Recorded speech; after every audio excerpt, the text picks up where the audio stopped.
So let me first say that this phone is for a particular type of person, more so for the ones that want unlocked devices to take it out of seas, to use it for the United States, amongst other things. This is not a high-end device. It's not even mid-tier. And if we're talking about carrier deals, such as like Metro by T-Mobile, you can pretty much probably get it for free, if we're being honest here. And all I can say about that is there are better options for those that are interested in that.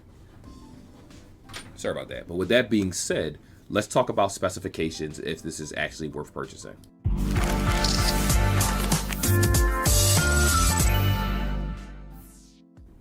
So number one, I'm going to click over here. This is GSM Arena for anyone that's looking for, a website that can tell you about specifications. So number one, this phone can actually go from 60 hertz to basically 90 hertz. Now, it is a refresh rate for you guys that don't know what that is. The sharpness of the phone. So if you look at a high-end Galaxy phone, and you see how sharp it moves, and that's called hertz. That's the screen. So when you see 60 hertz, that's pretty standard these days. 90 hertz is slightly above. Normally, most phones have 120 at least, and if some do go up to 144 and 165. But this particular one is, like I said, in the low-end category. So you're getting an IPS LCD. It is not a AMOLED, Super AMOLED. It's none of those screens. So you're not going to get a really sharp picture of color. Be aware of that.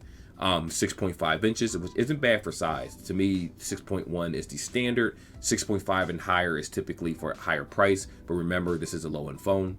You are getting a 720p screen, 60 by 1600 megapixels, so that's not really good. And the PPI is 270. So for those that don't know what PPI is, that basically means the pixel density of the phone. It's not going to be very sharp. 9 times out of 10, the colors are going to look very, very washed out, like a lot of Motorola lower-end phones. The screen brightness, which if you ever heard nits, it's not going to be that high. So please do be aware of that. It's going to ship with Android OS 12. So it'll get 1 year of updates and a couple of security patches. So it'll keep you clean until you go to next year's model, and that's pretty much it. The MediaTek Helio G37, I'm not even going to read all that. Listen, it's a low-end phone. So if you're a Metro by T-Mobile user and you have, let's say, a Moto G Stylus 2022, that is a substantially better phone than this by far. This is very, very low-end, very, very entry-level. And again, if you're not getting it unlocked as is to take overseas and use it, then ideally there are better phones that you can basically purchase in the States. So let's continue. 32 gigs internally and 3 gigs of RAM. The average phone for most of these carriers has at least 4 gigs of RAM, and that's pretty low in itself, just so you know. Let's not talk about iPhone devices because they're optimized differently with higher end processors. So that's a special occasion. So when you compare phones, keep iOS out of it because this is just, it outclasses it in every way. 32 gigs internally means that you're not getting a full 32 gigs to use for internal space. And let's go ahead and take a look at this phone real fast before I talk about that. I don't want to bore you to death. This is how the phone looks. So you can tell that the fingerprint is going to be on the back of the phone. Volume rocker on the right hand side. I'm not a fan of that. I like volume rockers on the left while lock buttons on the right.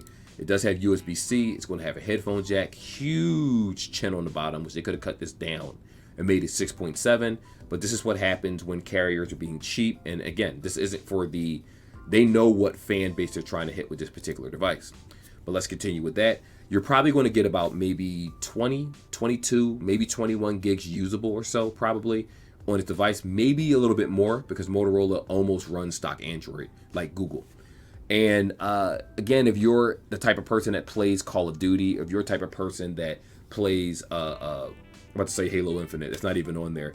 If you're the type of person that actually plays games like Diablo Immortal, you're going to have a serious problem because this phone is just not that good. Now, if you're mirroring things, like I'm a person where I run Steam directly from my device, it'll work with that. I've used low-end phones and your computer's running the game, but you're mirroring it from your phone. If you have a controller, you're able to play. Processing power is necessary for that. This would be able to run it just fine. Just understand that it's not going to run as smoothly as, again, an iPhone or the Motorola G Stylus 2022 or a OnePlus device. I'm not saying you have to have the highest end phones, not at all, but this is pretty below the barrel. Camera-wise, we're looking at a 16 megapixel wide, and I'm going to stop right there because the macro and depth are 2 megapixels. They're trash. I don't want to lie to you guys. It's not good. There has never been a Metro device that had a 2 megapixel anything where when you tried to use it, it was actually decent. I'm telling you now, it's going to be mediocre. Granted, this does have panorama, so if you guys don't know what that is, basically you can move your phone to the side, and you can just capture a whole section to make a bigger picture or however you want to do it and edit the way you want.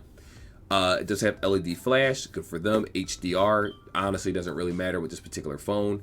It doesn't do any 4K or anything, but the highest you can get is 1080p, 30 and 60 frames. Now, I do normally do 60 frames in my videos when it comes to recording in 4K, but I have an iPhone. So the quality is going to be entirely different with the lens. With this, you're going to have a lot of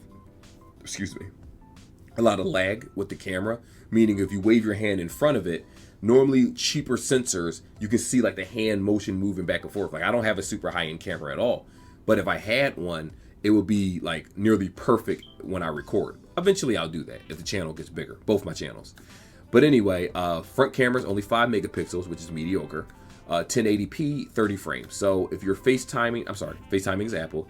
If you're using Google Meet, or because they changed it from Duo, you are going to be able to clearly see the other person, but realistically, it's an average camera at best. And I said at best, not average camera regular, but average camera at best. It's nothing to write home about. Now, the good things is that you do have a 3.5 headphone jack. Every phone has a loudspeaker. That's what speakerphone is, so we don't have to talk about that. If you look at the Bluetooth, it's only Bluetooth 5.0.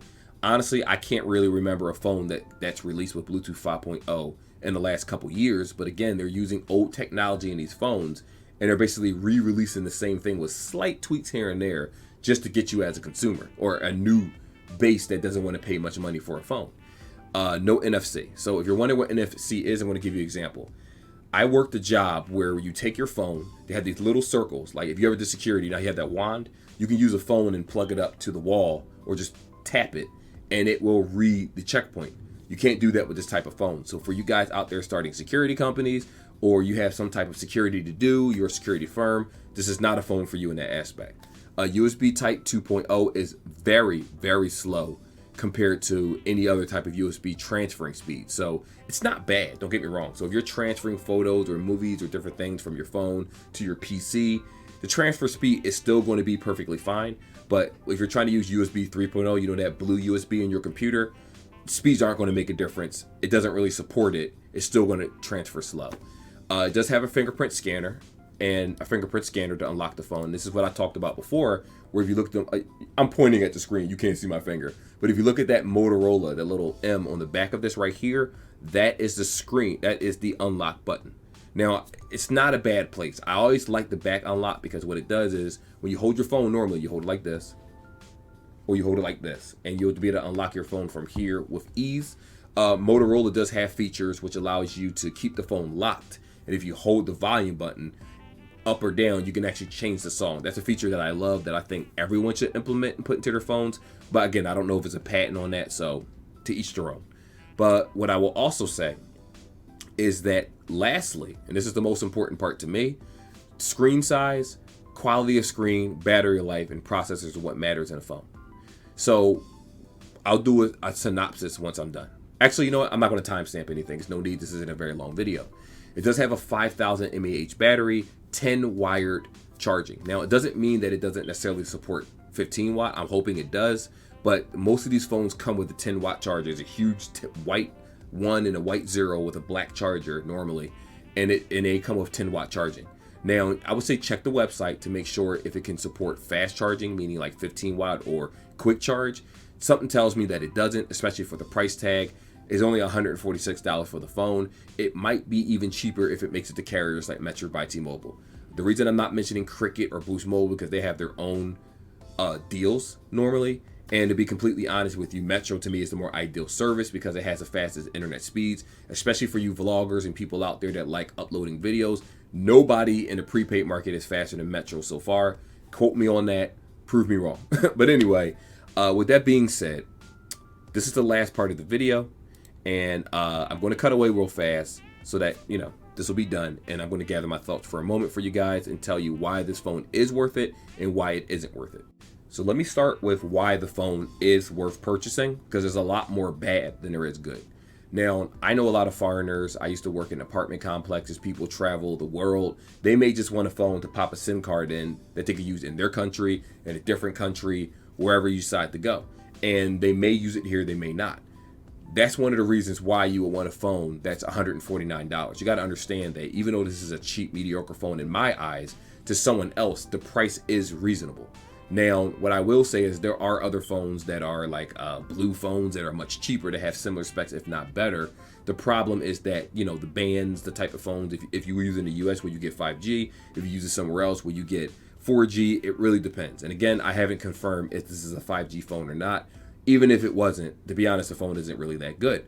Now, again, if you're traveling, you want a cheap unlocked phone, this might be good for you. Best Buy has tons of deals for unlocked phones on a regular basis. So if you don't want to get it from the carrier, just wait it out. I'm sure Best Buy and places will have sales on it. Now, let's talk about the negative aspects of that. And boy, is there a lot.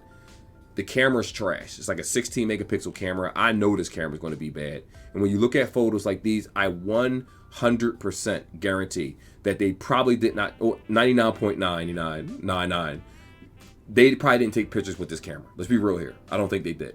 But if they did it in the most perfect, brightest lit places. If you look at this, there's no nighttime photos on this. They're taking pictures of food. They're taking pictures of people's faces. You got the little, I'm assuming this is sugar on it. If it isn't, then it's a bad fruit. You're taking like slightly night photos. I don't think that this camera is capable of taking these pictures. And I call fraud personally, but I could be totally wrong about that. If I am, I'll take it back. The camera's not good. If you're a photographer or if you're a person that does vlogs, different things, take pictures of food, this is not an ideal camera for you. Like, as a Metro customer previously, as I'm with T-Mobile right now, the parent company, I've had the Moto G Stylus 2022, I had the A53, and I purposely sacrificed the quality of my YouTube videos to record with certain phone cameras, and I let you know what I was using in the beginning of the video to let you know this is the quality of the camera in the possible best lighting section, or sometimes dim lighting, or I would use a dimly light area on purpose to show you it's not good in different scenes. This is not ideal for anyone. If you're a child and you like video games, Call of Duty, Roblox, different things, it's not going to run your games very well.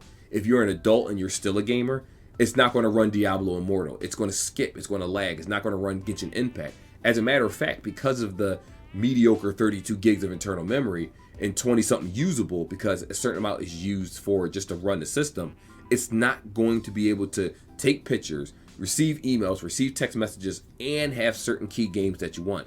It's just not possible. You might be able to get one game, like a Final Fantasy tactical game, that might be 8 or 9, 10 gigs. The rest is going to have to be used to memory for the phone. So again, I don't know why they sell phones that are 32 gigs, but you do have to understand the customer base that they're looking for. If you don't care about anything, you just want to talk in text, and you don't. I know people that don't even sign into an email, or they sign into an email and they don't download any applications. It's for a person like that. What I will also say is that I use things like Canva. I do editing in my applications. I download them. I switch between PC and my phones. And again, my phone gets warm with Apple devices and also higher end Android devices. We all know that this isn't going to be able to handle it. It'll be able to do it. And I'm sure people will say, Ian, if you're contradicting yourself. It is possible to use it. I'm not saying that it's not. I'm saying that it's not going to work very well compared to a mid-tier phone. Now, what I will also say, and this is the last thing, is that if you're a Metro by T-Mobile customer, don't waste your time with this junk. Now, if you're upgrading and you can't afford a higher end phone, it's understandable why you would get this. But if you're adding a line, there are so many devices in the Metro website that are substantially better than this particular one, that are also $0 and absolutely free for being a new or pre-existing customer, that it's just not worth the asking price. And that's why I say, some people, this could be very misleading to some people where they're like, I'm with Metro by T-Mobile. Why is this phone better than an N20? It's not. Why is this phone better than the Moto G Stylus 2022 that has a stylus, 6 gigs of RAM, and 4 times the amount of memory, 128 gigs? I think I did that correctly. Is that correctly? Yeah, I believe I did. It's just not better. Yeah, roughly 4 times. But anyway, the point is that it's not better than any of those devices. And I can't consciously suggest to you, the consumer, to buy this device. Like, when you go into a store, they're going to try to sell you anything. I'm just going to tell you that now. I sold people phones based on their lifestyle when I asked them certain questions. Because at the end of the day, I'm not profiting off of this. I just wanted to get you in something that you loved, so you walk away like, yes, this person, you know, keep your faith in humanity. This is cheap. It looks cheap. It's plastic. The screen looks terrible. The only thing it has is battery life. It's going to take over 2 hours to possibly charge this device. It's very mediocre in the landscape of phones that are available. Now, like I said before, if you're buying it straight from the website, if you're paying regular price for these phones, you're in a different demographic that I'm not talking about. If you're getting a carrier deal at Cricket or Metro or things like that, Boost Mobile, you're going to see better deals for other phones, and you're not even going to look at this once. You'll look at it once because you're scrolling, but you're certainly not going to look at it twice. So with that being said, you have my answer.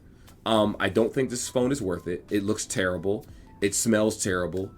Software is old. You're only going to get 1 year software updates that Motorola confirmed, and you're going to get, OS updates, and you're going to get a couple software updates over the next year or so.